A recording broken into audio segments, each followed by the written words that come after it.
Good morning, it's Thursday, September 25th, 2014. I'm Steve Miller, and this is the Asia Brief.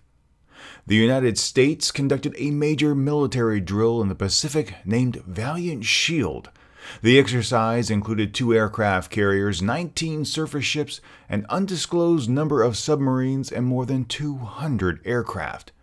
The drill focused on decreasing opposing forces' access to key lanes of travel.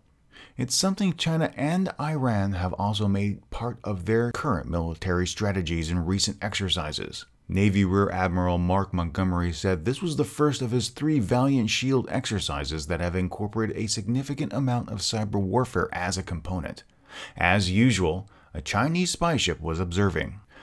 While much of the world's economy remains sluggish, Southeast Asia is emerging as a good bet for investors. The region's annual GDP hovers around 9% annual growth, second only to China. Thailand, Singapore, Indonesia, Malaysia, Vietnam, and the Philippines form a clique of the strongest economies and core investment areas. Brunei, Cambodia, Myanmar, Laos, and East Timor have fewer regional trade connections and make up a fringe network. The latter of these countries are more vulnerable to economic shocks, but East Timor and Laos have the fastest growing economies in the region. South Korea continues to rank number 1 in the OECD for adult suicides.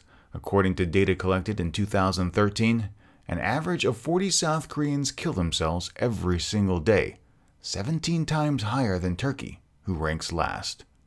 Suicide was the leading cause of death among people in their teens, 20s, and 30s last year in South Korea, and the suicide rate among men was 39.8, 2.3 times as high as women, which was 17.3 per 100,000 individuals.